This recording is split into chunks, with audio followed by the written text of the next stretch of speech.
Hello everyone, मैं ब्रजेश कुमार अपने YouTube channel GK by Brajesh पे आपका स्वागत करता हूं। दोस्तों, हम लोग यहां पर पढ़ेंगे रामसर साइट के बारे में। तो समझेंगे कि रामसर साइट्स क्या होती हैं, मॉन्ट्रियक्स रिकॉर्ड क्या है, रामसर कन्वेंशन क्या है, क्योंकि इंपॉर्टेंट टॉपिक है और सभी एग्जाम में पूछा जाता है। वो आपका यूपीएससी हो, स्टेट पीसीएस हो, आपका रेलवे हो, या साथ में आपका एनडीए सीडीएस का एग्जाम हो, सभी जगहों पर ये आपके लिए इंपॉर्टेंट रहेगा।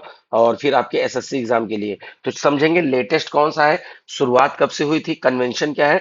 तो सभी जानकारी इसके बारे में हम लोग डिस्कस करने वाले हैं। तो काफी दिन बाद क्लास आपकी हम ले रहे हैं, क्योंकि बीच में थोड़ा हेल्थ इश्यूज था, तो अभी वॉइस भी आपको थोड़ी दबी हुई मिलेगी। But I will try to my best, जिससे कि कंप्लीट इंफॉर्मेशन हम आपको दें रामसर साइट और वेटलैंड कन्वेंशन। तो देखिए, सबसे पहले हम समझते हैं कि रामसर स्थल होता क्या है। देखिए, wetland designated to be international importance under the Ramsar convention, यानी कि अंतर्राष्ट्रीय महत्व की आर्द्र भूमि, यानी वेटलैंड जैसे झील, तालाब, नदी, इन सब की बात हो रही, उन्हें हम चिन्हित करते हैं। तो देखिए, एक ईरान का सिटी है रामसर। तो 2 फरवरी 1971 में ये क्या हुआ था कि इन कन्वेंशन हुआ था, मीटिंग हुई थी। और ये इन्फोर्स हुआ था, लागू हुआ था 21 दिसंबर 1975 से। तो दोनों ही डेट इंपॉर्टेंट है, आप दोनों ही डेट आप यहाँ पर याद कर लीजिए। तो रामसर कन्वेंशन, तो ये हुआ था रामसर शहर ईरान के 2 फरवरी 1971 को। तो 2 फरवरी को ही हम लोग वर्ल्ड वेटलैंड डे मनाते हैं, क्योंकि 2 फरवरी को ही मीटिंग हुई थी सबसे पहली। ठीक। तो अब इसका देखो कि भाई, इसका कोर फिलॉसफी क्या है कि भैया, कि वाइज यूज है, तो विवेकपूर्ण उपयोग है। तो संरक्षण के साथ साथ सतत उपयोग, ताकि पारिस्थितिकी तंत्र को नुकसान न पहुंचे। ऐसा तो है नहीं कि हम लोग झील, तालाब, झरने को हम लोग यूज करना बंद कर देंगे। यूज करेंगे, बट ऐसा यूज हो कि हमारी फ्यूचर जनरेशन के लिए रहे, हमारी बायोडायवर्सिटी के लिए रहे, और हमारे इकोसिस्टम के लिए रहे। तो यहां पर हम आगे बात करेंगे आर्द्र भूमि कहते किसे हैं। तो सबसे पहले डिफिनेशन समझिए, क्या लिखा है भाई। Area of marsh, fen, peatland, water, natural और artificial, permanent, temporary, fresh, brackish और salt, include marine water where low tide depth. तो 6 मीटर की गहराई वाले, ठीक है, उससे तो कह रहे हैं दलदल पीठ या जल वाले क्षेत्र, जहां प्राकृतिक हो, मानव निर्मित हो, स्थायी हो, अस्थायी हो, मीठे जल के हो या खारे हो। इसमें वह समुद्री जल भी है जहां पर लो टाइड्स आते हैं, जिनकी गहराई 6 मीटर से अधिक ना हो। तो देखिए कितनी इंपॉर्टेंट है, स्टेटमेंट लिख के आएगा कि ये केवल कैसे हैं, आर्टिफिशियल के लिए है या नेचुरल के लिए है। ठीक है, तो सभी के लिए है। तो देखिए, एक इनलैंड होता है, यानी देश के अंदर की बात हो रही है यहाँ पर। तो लेक्स होता है, रिवर होता है, मार्शेस होते हैं, पेटलैंड होते हैं, ऑक्सबो लेक होते हैं। जैसे ये रिवर जा रही है, तो इसका एक पोर्शन कट जाए तो ये ऑक्सबो लेक बनती है। फिर कोस्टल वेटलैंड में जैसे मैंग्रोव हो गया, एशुरीज हो गए, लैगून हो गए और कोरल रीफ्स हो गए। ह्यूमन मेड में क्या होता है, रिजर्वायर होता है, धान के खेत होता है, और सॉल्ट पैन्स होते हैं जहां पर खेत वगैरह, नमक की खेती वगैरह करी जाती है, मतलब उसको स्टोर किया जाता है, फिर जब पानी इवोपरेट हो जाता है, नमक बनाया जाता है। तो ये सभी आते हैं, कैटेगरी याद रखिए, बहुत इंपॉर्टेंट है। क्योंकि डेफिनेशन में लोग समझते हैं कि सिर्फ नेचुरल होगा, तो यहाँ पर नेचुरल नहीं है, साथ में आर्टिफिशियल भी है। ये भी तैयार रखिएगा। देखिए, जैसे ये एक क्षेत्र है, तो यहाँ पर देखिए, आपको यहाँ पर कुछ जीव दिख रहे हैं, पेड़ पौधे दिख रहे हैं, घास दिख रही, और ये वाटर बॉडी दिख रही है। तो ये सभी चीजें हैं ना। तो यहाँ पर जैसे आपको कुछ बत्तख वगैरह है, कुछ और नीचे देखिए कुछ जीव दिख रहे हैं। तो सभी तरीके के इसमें इनका संरक्षण करना हमें बहुत जरूरी है। अब देखिए, सिलेक्शन के आधार क्या होते हैं, हम किसे रामसर साइट घोषित करें, क्योंकि आपके एरिया में भी होंगे कुछ झील, तालाब, तो क्या वो रामसर साइट के अंतर्गत आते हैं। तो इसमें देखिए क्या है, 9 में से कम एक शर्त, 9 क्राइटेरिया है। तो सबसे पहली बात है कि दुर्लभ या अद्वितीय पारिस्थितिकी तंत्र हो, ठीक है। दूसरा हो संकटग्रस्त प्रजातियों का आश्रय, मान लीजिए कोई ऐसी स्पेसीज है बर्ड की, जो या किसी और जीव की जो संकट में है, यानी उसके लुप्त होने का खतरा है। तो अगर उसको यहाँ पर कंजर्व किया जा रहा है, यहाँ पर उसको आश्रय मिल रहा हो, तो उसको किया जाएगा। कम से कम 20,000 जल पक्षियों की उपस्थिति हो यहाँ पर। ठीक। किसी प्रजाति का कुल आबादी का एक हिस्सा, मान लीजिए हमारे पास क्या है कि 100 लॉयन है, एग्जाम्पल ले रहे हैं, ठीक है। नहीं, वैसे तो ये जमीन पे रह रहा है, पानी वाली बात करें अगर, मान लीजिए 100 क्रोकोडाइल हैं। अब उसमें से हमारे पास क्या है कि भैया एक क्रोकोडाइल भी है, तो हमें उसे बचाना है। 1% का मतलब क्या हुआ। ठीक। मछलियों के प्रजनन एवं प्रवास के लिए जो महत्वपूर्ण है। तो देखिए, इतने क्राइटेरिया हैं। और मैं फिर से बोल रहा हूँ, यूपीएससी, सिविल सर्विसेज हो, एनडीए सीडीएस हो, state PCS, railway SSB, sorry railway SSC, जब सभी जगहों पर ये चीजें आपसे पूछी जाती हैं। तो ये हो गया क्राइटेरिया। अब बात करते हैं मॉन्ट्रियक्स रिकॉर्ड की। क्या है भाई, यहां पर कह रहे हैं उन रामसर स्थलों की सूची जो प्रदूषण या मानवीय हस्तक्षेप के कारण पारिस्थितिकी तंत्र में नकारात्मक बदलाव लाया हो, ठीक है। तो देखो ऐसा होता है ना कि जैसे मान लीजिए रामसर साइट तो किसी को भी घोषित कर दिए नो क्राइटेरिया में से, लेकिन अब जैसे मान लीजिए कोई व्यक्ति हॉस्पिटलाइज्ड हुआ और जनरल वार्ड में उसको रखा गया, लेकिन उसकी तबीयत गड़बड़ हो गई, इन्फेक्शन फैल गया, तो उसको हम रखते हैं आईसीयू में। अब आईसीयू में तब तक रखेंगे जब तक इसकी कंडीशन ठीक ना हो जाए, जब ठीक हो जाएगी तो उसको हम वापस जनरल वार्ड में डाल देंगे। तो ऐसे समझिए रामसर साइट जनरल वार्ड है, और मॉन्ट्रियक्स रिकॉर्ड क्या है, उन बैड वेटलैंड्स की लिस्टिंग है जो फिर क्या करते हैं, जिनको हम वहां पर कंजर्व करते हैं कुछ समय के लिए, तो जब तक उनकी स्थिति ठीक नहीं हो जाएगी। जब ये ठीक हो जाएंगे तो वापस इसमें चले जाएंगे। तो भारत में केवला देव और लोकटक है। कौन? केवला देव और लोकटक है। यहां पर अगर नीचे आप देखिए यहां पर ध्यान से, तो यहाँ क्या लिखा है, चिल्का लेक उड़ीसा की 1993 में रखी गई, परंतु 2002 में हटा दी गई। क्यों? ये पहली भी एशिया में थी, मतलब इसलिए नहीं हटाई गई कि एशिया की पहली थी, इसलिए हटाई गई क्योंकि इसकी स्थिति सुधर गई। यानी हमने कहा ना आईसीयू वार्ड में किसी को रखा गया था, फिर बाद में उसको क्या किया गया, फिर बाद में जनरल वार्ड में डाल दिया गया है। तो अब हमारे पास देखते हैं कि इसका फैक्ट क्या है, जो सबसे ज्यादा क्वेश्चन पूछा जाता है। देखिए टोटल रामसर साइट 100 हो गई हैं, ठीक है। एशिया में पहला है, ग्लोबली थर्ड नंबर पे हम लोग आते हैं, यूके पहले पे है, मैक्सिको सेकंड पे है, और थर्ड पे कौन आता है, अपना इंडिया आता है।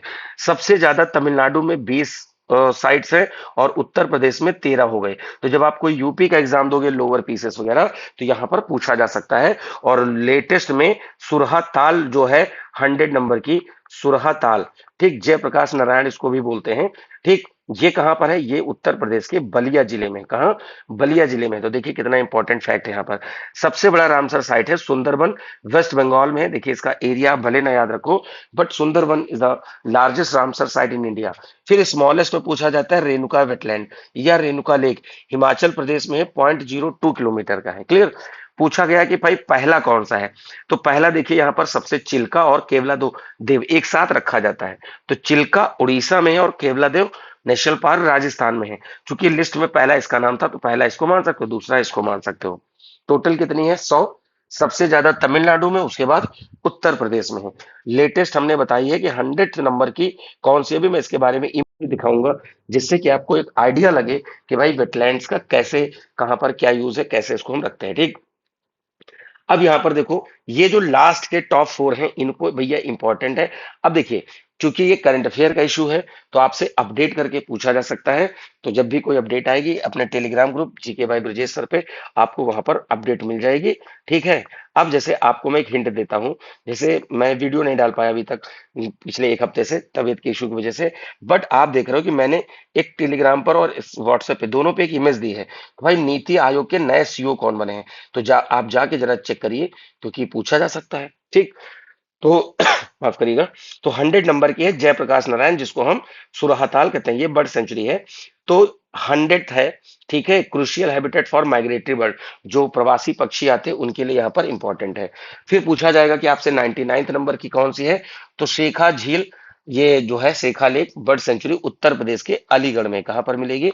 अलीगढ़ में मिलेगी, ठीक है। चूंकि आप यूपी का एग्जाम दोगे तो ये भी याद रखिएगा कि जो 100th नंबर की है, ये कहां पर मिलेगी? बलिया में मिलेगी, आपसे हमने बताया है।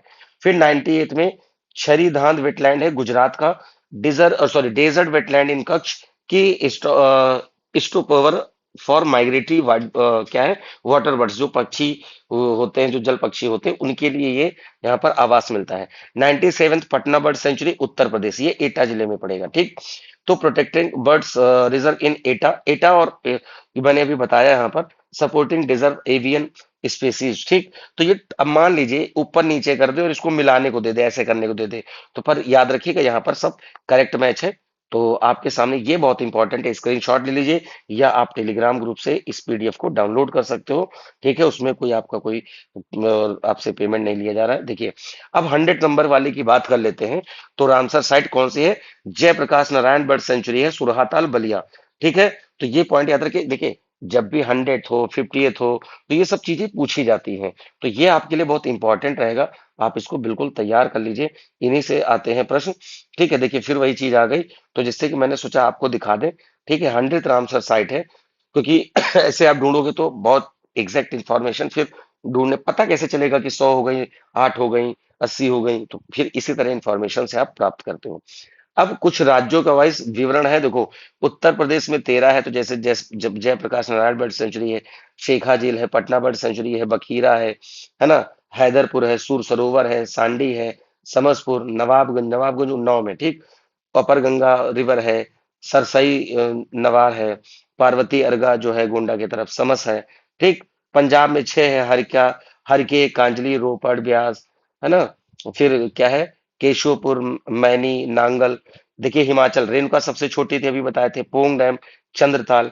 तो भाई देखो, ऐसे आप याद कर लो, ये पूरी लिस्ट है। आप इसको स्क्रीनशॉट ले सकते हो, जिससे कि आपको याद रहना चाहिए। देखिए हर एक स्टेट का जो भी पढ़ेंगे तो फिर क्या होगा आपके लिए, फिर लंबा होगा वीडियो। तो देखिए चिल्का के बारे में बताया था, और ये तो मॉन्ट्रिक्स रिकॉर्ड में शामिल हुई थी, पर इसको बाद में बाहर कर दिया गया, मैंने भी ऊपर डिस्कस भी किया था। तो ये पूरी वेटलैंड्स, आप उसको क्या करना है, स्क्रीनशॉट ले लीजिए। बहुत इंपॉर्टेंट है, स्टेट पीसीएस, रेलवे, एसएससी में आपका बिल्कुल ऐसे क्वेश्चन इससे बनता है। देखिए यहाँ पर भी मैं थोड़ा, आपको बिल्कुल स्पष्ट दिख रहा होगा, थोड़ा जूम करके भी मैंने रखा है, तो ठीक है। तो ये टाइम्स ऑफ इंडिया से लिया गया इमेज है। तो यहाँ पर हर एक स्टेट का लिखा हुआ है। देखिए अगर मैप से नहीं देख पा रहे तो जो लिखा है उसके आगे देखिए स्टेट लिखा हुआ है, कौन सी लद्दाख की है, कौन सी वेस्ट बंगाल, कौन सी उड़ीसा। तो आप इसका भी स्क्रीनशॉट लें, और या तो डायरेक्ट पीडीएफ डाउनलोड करें हमारे टेलीग्राम ग्रुप से, जैसा कि मैंने आपसे बता रखा है। तो ये पूरी इंफॉर्मेशन थी, जो रामसर साइट के बारे में है, या कह सकते हो रामसर कन्वेंशन के बारे में है, कब शुरू हुआ। देखिए ये सब पूरा डिटेल है, मैंने कोई फर्जी चीज इसमें नहीं रखी है जो आपके एग्जाम के लिए रेलेवेंट ना हो। तो बढ़िया से इसको तैयार कर लीजिए। बाकी कोई इंफॉर्मेशन चाहिए बिल्कुल आप कमेंट कर सकते हैं। और भाई जो लोग अभी तक चैनल को सब्सक्राइब नहीं किए, please do subscribe the channel GK by Brajesh. तो अभी आपको वीडियो नहीं मिल पा रहे थे, हेल्थ इशू वजह से खांसी बहुत थी, तो बट अब आपको लगातार मिलते रहेंगे। तो ये चैनल सब्सक्राइब करें भाई, वीडियो को लाइक करें और शेयर करें, ठीक है। पीडीएफ के लिए मैंने बताया कि टेलीग्राम ग्रुप पे आ जाएं, और डिस्क्रिप्शन में लिंक मिल जाएगी आपको, व्हाट्सएप की, इंस्टाग्राम की और टेलीग्राम की, तो जिससे कि आप अपनी तैयारी को जुड़कर और मजबूत बना सकते हैं। तो ये ओवरऑल इंफॉर्मेशन रही रामसर कन्वेंशन। इन्वायरमेंट का बहुत अच्छा सेगमेंट है, इन्वायरमेंट में चीजें पूछी जाती हैं, ठीक है। तो चलिए फिर मिलते हैं अपने नई चीजों के साथ, तब तक के लिए नमस्कार, थैंक यू, जय हिंद।